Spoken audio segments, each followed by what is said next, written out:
Ashamaa akkam jirtu hordoftootaa fi kabajamtoota koo ani jira jirtu jecha arrageen jira galata rabbii haa ta'u. Egaa tuma rabbii keessa nu dabarsee kunoo har'aan nu ga'e tuma dhiibbaan jiru tuma haalli ulfaataa jiru rabbiif haa galatu. Egaa akkasuma haalli naa mijataa miti guyyaa hundaa viidiyoo hojjechuuf yeroo akka kacarraa maatii dubbisi jettee gara laaftee waa ifaanaa bantu yeroo sana ani maatiin dubbisa jedhee sobee viidiyoo hojjedha malee haalli naa mijataa miti. Gara biraa silkiilee waan hin qabannee fi silkiilee waan narraa fuutuu fi waan hundumtuu naaf mijataa miti. Sababa kanaan kan ta'e viidiyoo hojjechuun baay'ee na ulfaata. Warri keessaa maa babbaddaa naan jettanii baay'ee haala ulfaataa keessa waan hin jiruufi naaf mijataa miti. Sababa kanaaf anis waan godhu dhabee viidiyoo gaafuma isheen maatii kee dubbisinaan jettu viidiyoo hojjedhaa jechaadha. Maaliif yoo jettanii akkuma isinitti himee ture namni ani bira jiru baay'ee cunqursaa keessa na galchitee jirti waan ta'eef haala ulfaataa keessa waan hin jiruufi anis waan gochaa wallaalee waan fuudhus waan kan wallaalee waan tokko waan godhu wallaalee garma isheen na ooftutti oofama.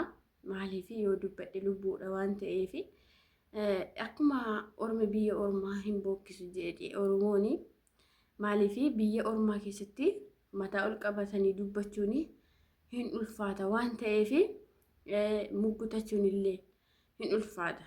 Otuu biyya ofiitti ta'ee du'as ta'ee jiraas ta'ee muggutachuu illee hin dandeessaa. Biyya keetii waan ta'eef ni dandeessa ture. Garuu as biyya ormaati waan ta'eef jarri saayitii barbaaddetti ajjeestee dhiifattee waan danda'aniif kanaafiyyuu mirga dubbachuu mirga muggutachuu waan hin qabaanneef hamma rabbi lubbuu keenya kaa'ee obsumaan dabarsuutu mijata malee waan tokko hin jiru falli. Akkasumallee warroonni eessa jirta lubbuunaa jechaa jirtan ani bakka jiraachaa jiru Saudiidha. Akkanaa egaa rakkoon keessa jiru hundumaa isinitti himeera. Anis waan gochaa dhabee achuma taa'ee du'a eegaa jira. Har'amoo borna ajjeesti laata kan jedhamu maaliif yeroo hundaa na doorsiste waan ta'eef waan ishee godhes hin qabu. Yoo akkasuma bakkee adeemsistu mana keessa na hojjechiistu an sana kun badee cabee hin jenne isheen sanumarra dabarteeyyuu lubbuu koo yoo hamma gaaduutti geesse anis maarree waan an godhus waan hin qabaanneef zim jedhee yoo na ajjeestis na ajjeestu jedhee halkan hirriban qabu. Yoo rafullee uftee na dhaabattee na doorsisti waan ta'eef hirriballee hin qabu dhugaa rabbiiti. Maaliif hin ulfaata yaaddoodha waan ta'eef nama raffistu yaaddoon gaafa nama galee dhugaa rabbiiti utuma rafa jedhaniyyuu hirribni isaa nama hin qabu. Maaliif amma na ajjeestu jedhamu hirribnu nama hin qabu. Akkasumallee adaraa keessan barumsa isiniif ta'a waa'een koo jedhee isinii yaada. Keessumaa ijoollee ganaa dhuftan ijoollee dhuftan adaraa keessan of eeggannoo taasisaa. Dhugaa rabbii of eeggannoo taasisaa. Mee kunoo ani amma ergan dhufee dhugaa rabbiitii boqonnaan arganne takkaallee boqonnaan arganne takkachiitii maatii kootu na jeeqaa. Achi immoo namti kanatu na jeeqaa. Takka boqonnaa hin arganne. Kana mannaa dhugaa rabbii biyya maarafaa kana keessatti fiiguun baay'ee ulfaataadha. Keessumaayyuu an akka biyya kanaa ulfaatan hin jiru. Maaliif mirga hin qabdu. Silkiillee hin qabattu. An kanaan dhalammoo sa'aatii barbaadan si dabaddabu. Sa'aatii barbaadanitti akka barbaadan si godhu biyyi kun keessuma. Dhugaa rabbii. Biyya kana dhufuu jechuun dhugaa rabbiiti rakkinumaan malee hin mijatu hin ta'u dhugaa rabbiiti. Maaliif ofirratti argeera waan ta'eef ani ofirratti arge. Dhugaa rabbii amma biyya biraa deemanii otuma hojjetteellee otuma si lolteellee otuma hojii sitti baay'isteellee silkii akka garaa kee qabattaa asii garuu silkiillee sitti laatanii hankanan alamoo akka dhiiraa bakkee keessa gaala si oofu aduu keessa si oofu amma immoo gara manaatti si deebisu dhugaa rabbiiti hojii ulfaataatu jira hankanan alamoo bineensa ishee mana naqatanii bineensaaf illee soora nama godhu dhugaa rabbiiti. Kanaaf iyyuu addaraa keessan ijoolleen Saawudiitti fiigaa jirtanii dhugaa rabbii yoo isinii danda'ame biyyuma biraa deema biyyuma kanatti asin deeminaa dhugaa rabbiiti.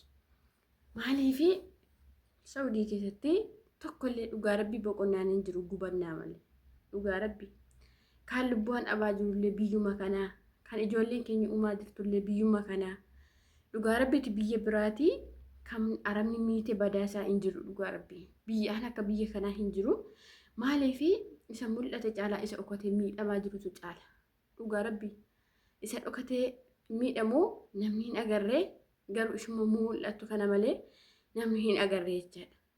Keessumaa biyyi kun dhugaa rabbiiti osaatti ijoollee fixaa jiru oksaatti golatti cunqursaa reebbitiin dhugaa rabbii haali isaan hin goone tokkollee hin jiru waan isaan beekanii dhugaa rabbii baay'ee cakkaanyiidha biyyi kun cakkaanyiin akka biyya kanaa jira jedhee si yaadu garuu iddoon feeyyuu ulfaataadha otuma ulfaataa ta'uyyuu han akka biyya kanaa dhugaa rabbii jira jedhee hin yaadu.